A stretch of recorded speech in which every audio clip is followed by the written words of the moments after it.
Hello everyone. Good morning to all of you. Hopefully आप सभी अच्छे होंगे, आप सभी की स्टडी अच्छी चल रही होगी। So guys, very good morning to all of you. और आज के इस वीडियो में हम लोग 5 जून 2020 के करंट अफेयर कवर करेंगे। वीडियो को स्टार्ट करने से पहले आप सभी को बता देता हूं, मैं जीएस गुरु का बैच लगातार प्लस पर चल रहा है। अगर आप लोग इसे ज्वाइन करना चाहते हैं तो ज्वाइन कर सकते हैं। गोल्डन चांस है। इस टाइम पे 12 से लेकर 1:30 बजे तक जीएस का भी फुल कोर्स चल रहा है, आप इसको भी ज्वाइन कर सकते हो। और ये है मेरा डिस्काउंट कोड वरुण 777। इसका अगर आप यूज करते हैं तो 6 महीने के सब्सक्रिप्शन में 33% डिस्काउंट आपको मिलेगा, 12 महीने के सब्सक्रिप्शन में 58% डिस्काउंट मिलेगा और 24 महीने का सब्सक्रिप्शन पे 75% तक का डिस्काउंट आपको इस रेफरल कोड की मदद से मिल जाएगा। साथ में सुबह सुबह 9:30 से लेकर 11 तक करंट अफेयर और स्टैटिक जीके का भी बैच चल रहा है। तो धुआंधार तरीके से तैयारी हमारी चल रही है प्लस में स्टूडेंट्स के साथ। तो जो लोग प्लस पर आना चाहते हैं आ सकते हैं इस रेफरल कोड का यूज करके। सेशन को स्टार्ट करते हैं। उम्मीद करता हूं आजकल आप लोगों को सेशन पसंद आ रहा होगा। इसी तरीके से अपना प्यार बनाए रखिए, सेशन को ज्यादा से ज्यादा शेयर करते रहिए। पहला क्वेश्चन है, world economic forum has announced that it will be hosting a unique twin summit in which month of 2021। Question का मतलब ये है कि अभी हाल ही में वर्ल्ड इकोनॉमिक फोरम के द्वारा अनाउंस किया गया कि ये ट्विन समिट को कौन से मंथ में 2021 में होस्ट करेंगे। ये इसको जनवरी 2021 में होस्ट करेंगे ट्विन समिट को। ये जो ट्विन समिट 2021 के पहले ही महीने में होगा, ये इसका कौन सा समिट होगा? ये इसका 51वां एडिशन होगा, ध्यान रखिएगा, 51st addition. World economic forum की बात करें तो इसका हेडक्वार्टर है जेनेवा। इसका वेन्यू क्या है, कहां पर होगा? ये होगा दाओस में। दाओस। और दाओस कहाँ है? दाओस है स्विट्जरलैंड में। नेक्स्ट क्वेश्चन है, ministry of defence placed order to which organisation supply 156 upgraded tanks for Indian army. अभी हाल ही में मिनिस्ट्री ऑफ डिफेंस के द्वारा 156 अपग्रेडेड टैंक्स बनाने का ऑर्डर दिया गया है इंडियन आर्मी के लिए। इनमें से किस ऑर्गेनाइजेशन को? या फिर आप ये भी बोल सकते हो इनमें से कौन सी ऑर्गेनाइजेशन है जो कि मिनिस्ट्री ऑफ डिफेंस को 156 अपग्रेडेड टैंक्स बनाकर देंगे इंडियन आर्मी के लिए। यह ऑर्डर दिया गया है ऑर्डिनेंस फैक्ट्री बोर्ड को। ओएफबी की बात करें तो इसका हेडक्वार्टर है कोलकाता और इसकी स्थापना 1712 में करी गई थी। और ओएफबी के इस टाइम पे चेयरपर्सन है, इनका नाम है हरि मोहन। क्या नाम है? Hari Mohan. By the way आपको बता दूं इसके लिए एस्टिमेटेड कॉस्ट कितनी दी गई है ओएफबी को? ओएफबी को एस्टिमेटेड कॉस्ट दी गई है 1094 करोड़। 1094 करोड़ की मदद से भारत सरकार 156 अपग्रेडेड टैंक्स खरीद रही है इंडियन आर्मी के लिए। इसमें हर एक टैंक जो होगा इसकी पावर होगी 285 हॉर्स पावर। और हर एक टैंक की यहाँ पर जो टॉप स्पीड है, ये टॉप स्पीड रहेगी 65 किलोमीटर पर आवर, चाहे किसी भी रेंज की बात हो। डीआरडीओ की बात करें तो हेडक्वार्टर है नई दिल्ली। बोइंग लिमिटेड आपको पता ही है, ये यूएस बेस्ड कंपनी है। और इसरो का हेडक्वार्टर है बेंगलोर। डीआरडीओ के चीफ कौन है? ये हैं डॉक्टर जी सतीश रेड्डी और इसरो के चीफ हैं के सिवान। अगला क्वेश्चन है, who has won 2020 Commonwealth short story prize. Important question है। अभी हाल ही में 2020 का कॉमनवेल्थ शॉर्ट स्टोरी प्राइज से किसको सम्मानित किया गया है?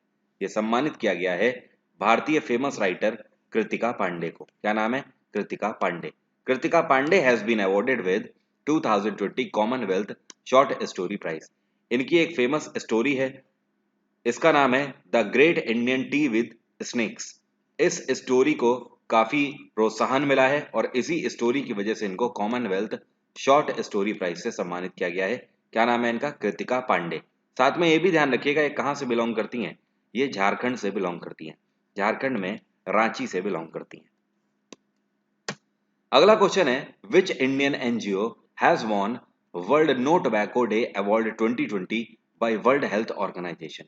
वर्ल्ड हेल्थ ऑर्गेनाइजेशन के द्वारा इनमें से कौन सी भारतीय एनजीओ है जिसको इनके उत्कृष्ट कार्य करने की वजह से डब्ल्यूएचओ की तरफ से world no tobacco day award से सम्मानित किया गया है? यह है सीड्स एनजीओ। सीड्स का फुल फॉर्म क्या है? इसको बोलते हैं socio economic and educational development society. क्या बोलते हैं? एक बार फिर से पढ़िए मेरे साथ। Socio economic and education development society. तो ये सीड्स का फुल फॉर्म है। इस एनजीओ को सम्मानित किया गया है world no tobacco day award 2020 से। कहाँ की एनजीओ है? नई दिल्ली बेस्ड एनजीओ है। इन्होंने लोगों की नशा पत्ती छुड़वाने में काफी उत्कृष्ट कार्य किया है, जिसकी वजह से इनको सम्मानित किया गया है। ध्यान रखिएगा, इसी तरीके से साल 2019 में डब्ल्यूएचओ ने नो टोबैको डे अवार्ड से राजस्थान में अशोक गहलोत की सरकार को सम्मानित किया था, क्योंकि पिछले साल 31 मई को, जिस दिन हम लोग वर्ल्ड नो टोबैको डे मनाते हैं, उस दिन राजस्थान में अशोक गहलोत की सरकार ने ई सिगरेट पर बैन लगा दिया था। अभी फिलहाल पूरे भारत में ई सिगरेट बैन। डब्ल्यूएचओ की बात करें तो 1948 में इसको एस्टैब्लिश किया गया था। इसके इस टाइम पर प्रेसिडेंट कौन है? ये है टेड्रोस एडनैन। क्या नाम है? टेड्रोस एडनैन। एक क्वेश्चन अभी मैंने आपको कुछ दिन पहले ही आपको बताया हुआ है करंट अफेयर में कि कौन सा देश है जिसने डब्ल्यूएचओ से अपने रिलेशन खत्म करने के लिए अनाउंसमेंट किया है? ये है डोनाल्ड ट्रंप। यूएस डब्ल्यूएचओ से अपने रिलेशन जल्दी खत्म कर देगा, ये कहना है डोनाल्ड ट्रंप का। इनका कहना है कि वर्ल्ड हेल्थ ऑर्गेनाइजेशन दुनिया की सबसे बड़ी हेल्थ ऑर्गेनाइजेशन होने के बावजूद कोविड-19 का कोई भी समाधान नहीं निकाल पाए, तो इनसे रिलेशन का कोई भी सेंस नहीं बनता है, कोई भी मतलब नहीं है। नेक्स्ट क्वेश्चन है, who has become the new president of CII? Confederation of Indian industry के अभी हाल ही में नए प्रेसिडेंट के रूप में किसको अपॉइंट किया गया है? ये अपॉइंट किए गए हैं Uday Kotak. Uday Kotak is the CEO of Kotak Mahindra bank. तो कोटक महिंद्रा बैंक के सीईओ उदय कोटक को प्रेसिडेंट बनाया गया है सीआईआई का। उदय कोटक ने किसको सक्सीड किया है? इन्होंने विक्रम किर्लोस्कर को सक्सीड किया है। अभी तक सीआईआई के प्रेसिडेंट थे विक्रम किर्लोस्कर। सीआईआई की बात करें तो इसका हेडक्वार्टर है नई दिल्ली। इसको 1895 में एस्टैब्लिश किया गया था। नेक्स्ट क्वेश्चन है, आर्कियोलॉजिकल सर्वे ऑफ इंडिया, जिसको एएसआई भी बोलते हैं, तो आर्कियोलॉजिकल सर्वे ऑफ इंडिया की तरफ से अभी हाल ही में खुदाई करने के बाद डिस्कवर किया गया है शिवलिंग को। यह शिवलिंग करीब 1100 साल पुराना है। यह जो शिवलिंग पाया गया है, यह कौन से प्रोविंस में पाया गया है? कि इस प्रोविंस का नाम है क्वेंग नाम। क्या नाम है? क्वेंग नाम। ये जो क्वेंग नाम प्रोविंस है, ये कहाँ का प्रोविंस है? ये वियतनाम का प्रोविंस है, और वियतनाम की कैपिटल है हनोई। तो वियतनाम में अभी करीब 10 दिन पहले, 8 से 10 दिन पहले, क्वेंग नाम प्रोविंस के अंदर ये एक बेसिकली क्वेंग नाम सेंचुरी है। क्वेंग नाम प्रोविंस के अंदर ये सेंचुरी है। उस सेंचुरी में ये शिवलिंग पाया गया है, जो आप इस टाइम पर पिक्चर में देख रहे हो। तो ध्यान रखिएगा, वियतनाम में इसको पाया गया है। आर्कियोलॉजिकल सर्वे ऑफ इंडिया की बात करें तो इसका हेडक्वार्टर है नई दिल्ली। 1861 में इसको एस्टैब्लिश किया गया था। और आर्कियोलॉजिकल सर्वे ऑफ इंडिया के हमारे डायरेक्टर जनरल कौन है? इनका नाम है वी विद्यावती। क्या नाम है? वी विद्यावती। नेक्स्ट क्वेश्चन है, cricketer Riyaz Shaikh has passed away. ये है रियाज शेख, अभी हाल ही में इनका निधन हो गया। ये कौन से देश से बिलोंग करते हैं? सबसे पहले तो आपको बता दूं, ये जो रियाज शेख हैं, इनका निधन हुआ क्यों? इनका निधन कोविड-19 की वजह से हो गया। कोरोना वायरस की वजह से इनकी मौत हो गई। ये कौन से देश से बिलोंग करते हैं? पाकिस्तान से ये बिलोंग करते हैं। आपको में भी ध्यान हो, मैंने आपको कुछ टाइम पहले अभी बताया था कि कोविड-19 की वजह से एक और पाकिस्तानी क्रिकेटर की मौत हो गई थी। इनका नाम क्या है? तो आपको ध्यान रखना है, इनका नाम है जफर सरफराज। क्या नाम है? जफर सरफराज।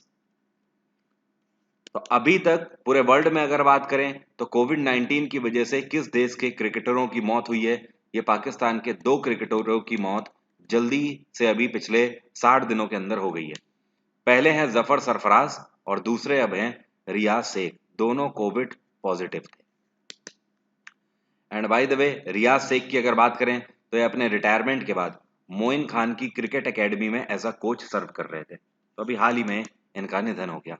पाकिस्तान में अभी पीसीबी की तरफ से किसको बैन कर दिया गया? पाकिस्तान क्रिकेट बोर्ड की तरफ से कुछ टाइम पहले, अभी एक हफ्ते पहले ही मैंने आपको बताया था, उमर अकमल को बैन कर दिया गया। किसको? उमर अकमल। इनके ऊपर फिक्सिंग चार्जेस है, करप्शन और फिक्सिंग चार्जेस की वजह से इनको बैन कर दिया गया। पाकिस्तान की कैपिटल है इस्लामाबाद, बांग्लादेश की कैपिटल है ढाका, अफगानिस्तान की है काबुल, और भारत की आपको पता ही है नई दिल्ली। अफगानिस्तान में भी कुछ टाइम पहले अशरफ गनी की सरकार आ गई है। फिर से एक बार ये इलेक्शन जीत गए हैं। भारत में आपको पता ही है नरेंद्र मोदी की सरकार है, पाकिस्तान में इमरान खान की सरकार है, और बांग्लादेश में शेख हसीना की सरकार है। अभी शेख हसीना की सरकार के द्वारा बांग्लादेश में शेख मुजीबुर रहमान की 100वीं बर्थ एनिवर्सरी मनाई गई थी। जिसमें चीफ गेस्ट के रूप में किसको बुलाया गया? चीफ गेस्ट के रूप में नरेंद्र मोदी को सम्मानित किया गया था और बुलाया गया था। नेक्स्ट क्वेश्चन है, recently Kondapochamma Sagar project has been inaugurated in which state? अभी हाल ही में कोंडा पुंचमा सागर प्रोजेक्ट को इनॉग्रेट किया गया है कौन से राज्य में? इसका इनॉग्रेशन किया गया तेलंगाना में। तेलंगाना में चंद्रशेखर राव की सरकार है, उन्हीं के द्वारा इसका उद्घाटन किया गया। ये बेसिकली एक वाटर इरिगेशन प्रोजेक्ट है। इसकी एस्टिमेटेड कॉस्ट है 3500 करोड़ रुपए। 3500 करोड़ की लागत से ये पूरा प्रोजेक्ट बनाया गया है। इसके तहत जान को आपको हैरानी होगी, इससे जो सिंचाई के लिए पानी दिया जाएगा वो कितने एरिया में सिंचाई दी जाएगी? 2.85 लाख एकड़। तो आप समझ सकते हो करीब 3 लाख एकड़ में इसके द्वारा पानी की सप्लाई करी जाएगी। So that is the main benefit of this Kondapochamma Sagar project which was inaugurated by Chandrashekar Rao. Telangana की बात करें तो यहाँ पर गवर्नर कौन है? इनकी गवर्नर का नाम है तमिसलई सुंदरराजन। क्या नाम है? तमिसलई सुंदरराजन। केरल में पिनाराई विजयन की सरकार है, यहाँ पे गवर्नर है आरिफ मोहम्मद खान। वेस्ट बंगाल में ममता बनर्जी की सरकार है, यहाँ पे गवर्नर है जगदीप धनखड़। और हिमाचल प्रदेश में जयराम ठाकुर की सरकार है और यहाँ पे गवर्नर है बंडारू दत्तात्रेय। क्या नाम है? बंडारू दत्तात्रेय। नेक्स्ट क्वेश्चन है, which state has announced to KFON to provide free internet service by December 2020? Question का मतलब ये है, ये कौन सी राज्य सरकार है जिसने अभी हाल ही में KFON को यह आदेश दिया है कि ये इस राज्य में दिसंबर 2020 तक फ्री इंटरनेट सर्विस प्रोवाइड करेंगे? ये सरकार है पिनाराई विजयन की सरकार। केरल सरकार के द्वारा KFON को अनाउंस किया गया कि KFON पूरे केरल में दिसंबर 2020 तक सभी को internet service free of cost provide करेंगे। यहाँ पर KFON स्टैंड्स फॉर, इसको बोलते हैं केरला फाइबर ऑप्टिक नेटवर्क। क्या बोलते हैं? Kerala fibre optic network, KFON। तो केरल की फाइबर ऑप्टिक नेटवर्क ऑर्गेनाइजेशन है जो कि पूरे केरल में दिसंबर 2020 तक free of cost internet service provide करेंगे। साथ ही में ध्यान रखना है, केरल भारत का पहला ऐसा राज्य बन गया है जिसने जो आपका free of cost internet service है या फिर आप बोल सकते हो इंटरनेट यूजेस को फंडामेंटल राइट की कैटेगरी में रखा है। और बाय द वे ध्यान रहे, अभी सुप्रीम कोर्ट के द्वारा कुछ टाइम पहले ये भी अनाउंस किया गया था कि आर्टिकल 19 जो राइट टू फ्रीडम के लिए जाना जाता है, ये आपका यूज ऑफ इंटरनेट को भी कवर करता है। मतलब यूज ऑफ इंटरनेट भी आपका फंडामेंटल राइट है। उड़ीसा में नवीन पटनायक की सरकार है, यहाँ पे गवर्नर हैं गणेशी लाल। मध्य प्रदेश में शिवराज सिंह चौहान की सरकार है, यहाँ पे गवर्नर है लालजी टंडन। पंजाब में कैप्टन अमरिंदर सिंह की सरकार है, यहाँ पे गवर्नर है वीपी बदनोर। क्या नाम है? वीपी बदनोर। नेक्स्ट क्वेश्चन है, recently who has been appointed as the new high commissioner of Papua New Guinea? Papua New Guinea के अभी हाल ही में नए हाई कमिश्नर के रूप में किसको अपॉइंट किया गया है? ये आईएफएस अधिकारी सुशील कुमार सिंघल हैं। He has been appointed as the new high commissioner of Papua New Guinea. इन्होंने किसको सक्सीड किया? इन्होंने सक्सीड किया है विजय कुमार को। विजय कुमार अभी तक यहाँ पर हाई कमिश्नर के रूप में सर्व कर रहे थे। पपुआ न्यू गिनी की कैपिटल क्या है? इसकी कैपिटल है पोर्ट मोर्सबे। क्या बोलते हैं? पोर्ट मोर्सबे। नेक्स्ट क्वेश्चन है, recently prime minister Narendra Modi has held a bilateral virtual summit with which country? प्रधानमंत्री नरेंद्र मोदी के द्वारा बायलैटरल वर्चुअल समिट में पार्ट लिया गया किस देश के साथ? इन्होंने ये वर्चुअल समिट में पार्ट लिया है ऑस्ट्रेलिया के साथ। अल्टीमेटली आप बोल सकते हो भारत और ऑस्ट्रेलिया के बीच में एक bilateral virtual summit video conference के थ्रू ऑर्गेनाइज किया गया, जिसको भारत की तरफ से रिप्रेजेंट किया नरेंद्र मोदी ने। इसका मोटो क्या था? इसका मोटो था trading and investment. Trading and investment. By the way, Australia के प्रधानमंत्री की बात करें तो ऑस्ट्रेलिया के प्राइम मिनिस्टर कौन है? ये है स्कॉट मॉरिसन। क्या नाम है? Scott Morrison. ऑस्ट्रेलिया की कैपिटल है कैनबरा। ब्राजील की कैपिटल है ब्राजीलिया। नॉर्वे की कैपिटल है ओस्लो। मैक्सिको की कैपिटल है मैक्सिको सिटी। ध्यान रखिएगा, इस बार 26 जनवरी को हमारे चीफ गेस्ट थे ब्राजील के president Jair Bolsonaro. Jair Bolsonaro जब इस साल भारत आए थे तो इन्होंने प्रधानमंत्री नरेंद्र मोदी के साथ 15 पैक्ट्स पर हस्ताक्षर किए थे। कितने पैक्ट? 15 पैक्ट्स पर साइन किए थे। First Rafale fighter jet is expected to join Indian air force in which month? पहला राफेल फाइटर जेट भारत में आने वाला है और इंडियन एयरफोर्स में शामिल होने वाला है कौन से मंथ में? उम्मीद है अगले महीने तक, जुलाई 2020 तक पहला Rafale fighter jet Indian air force को मिल जाएगा। भारत सरकार कितने राफेल फाइटर जेट खरीद रही है? 36 राफेल खरीद रही है भारत सरकार। राफेल फाइटर जेट को बनाने वाली कंपनी का नाम क्या है? इसका नाम है डसॉल्ट एविएशन। क्या नाम है? Dassault aviation. कहाँ की कंपनी है? ये फ्रांस की कंपनी है और इसका हेडक्वार्टर भी डसॉल्ट एविएशन का पेरिस है, पेरिस। ध्यान रखिएगा, भारत सरकार ये जो 36 राफेल खरीद रही है, इसमें से 18 सिंगल सीटर हैं और 18 डबल सीटर हैं। ये जो डबल सीटर हैं इनका यूज ट्रेनिंग पर्पज से किया जाता है और जो सिंगल सीटर हैं इनका यूज कॉम्बैट के लिए किया जाता है, मतलब अटैक के लिए किया जाता है। जो ये राफेल फाइटर जेट है, इसका जो वजन है ये 2500 किलो के आसपास है। ये लाइट वेटेड एयरक्राफ्ट है और यही एक इसका सबसे बड़ा एट्रीब्यूट है। कम दूरी में भी बहुत तेजी के साथ ये उड़ान भर लेता है और इसकी खास बात यह है कि इसकी रेंज है 3700 किलोमीटर। एक बार फ्यूल भर जाने पर 3700 किलोमीटर तक ये जा सकता है और इसकी हाईएस्ट स्पीड है 1389 किलोमीटर पर आवर। पलक झपकते ही गोली की तरह निकलेगा ये और 1 घंटे में करीब 1400 किलोमीटर तक जा सकता है ये इसकी टॉप स्पीड है। इसमें स्पेशल डुअल इंजन लगाया गया है। इसमें एक इंजन लगाया गया है स्नेकमा M88 और दूसरा स्पेशल इंजन है जिसका नाम है टर्बोफैन इंजन, टर्बोफैन इंजन। तो उम्मीद करता हूं आज के सभी क्वेश्चन आपको क्लियर हो गए होंगे और राफेल के ऊपर एक पूरा वीडियो मैं आपको बहुत ही जल्द देने वाला हूं। उसमें राफेल के बारे में सारी जानकारी आपको देने वाला हूं, पहले भी मैं ये वीडियो दे चुका हूं। अब बात करते हैं आज के डेली स्टैटिक जीके के क्वेश्चंस की। चलिए शुरू करते हैं स्टैटिक जीके के क्वेश्चन। और आज का हमारा पहला क्वेश्चन है वेबसाइट्स फर्स्ट। यहाँ पर पहला क्वेश्चन है websites first page is known as. आपसे कह रहा है वेबसाइट का जो पहला पेज होता है उसको किस नाम से जानते हैं? Master page, Q page, template या होम पेज? इसको होम पेज के नाम से जानते हैं। एसएससी बहुत बार ये क्वेश्चन पूछ चुका है कि वेबसाइट का पहला पेज क्या कहलाता है? होम पेज कहलाता है। नेक्स्ट क्वेश्चन है there are how many high courts in India. Bharat में कितने हाई कोर्ट्स हैं? आपको ध्यान रखना है भारत में पहले 24 हाई कोर्ट थे लेकिन अब 25 हाई कोर्ट हो गए हैं अभी कुछ ही टाइम पहले। जो लेटेस्ट हाई कोर्ट बना है ये कौन सा है? ये है Amravati high court. Amravati high court कहाँ का हाई कोर्ट है? आंध्र प्रदेश का हाई कोर्ट है। तो ये लेटेस्ट हाई कोर्ट हो गया क्योंकि आंध्र प्रदेश का पहले हाई कोर्ट हैदराबाद था, अब हैदराबाद तेलंगाना का हाई कोर्ट बन गया, तो अमरावती नया हाई कोर्ट बनाया गया आंध्र प्रदेश का। तो टोटल भारत में कितने हाई कोर्ट है? 25 हाई कोर्ट है। नेक्स्ट क्वेश्चन है there are how many members are present in Sri Lankan parliament. आपको मैंने ऑलरेडी बताया हुआ है परसों के वीडियो में, जब मैंने आपको स्ट्रैटेजी समझाई थी रात को 10 बजे अन अकेडमी लाइव पर, वहां भी बताया था कि आपको नेबर कंट्रीज का डेटा ज्यादा से ज्यादा कवर करके जाना है। आजकल टीसीएस इससे बहुत ज्यादा क्वेश्चन पूछ रहा है। श्रीलंका की पार्लियामेंट में कितने मेंबर हैं? जैसे हमारी लोकसभा में 545 मेंबर हैं वैसे ही बात हो रही है। तो श्रीलंकन पार्लियामेंट में आपको ध्यान रखना है 225 मेंबर है, 225 मेंबर। और श्रीलंका में कितने स्टेट हैं? श्रीलंका में 9 स्टेट है, 9 राज्य। ओके, जैसे हमारे देश में 29 राज्य हैं उसी तरीके से यहाँ पर 9 राज्य हैं। अब तो हमारे देश में 28 राज्य ही रह गए, जम्मू कश्मीर यूटी बन चुका है। आपको वीडियो अच्छा लग रहा है तो आप लोग वीडियो को लाइक जरूर कर दिया करें।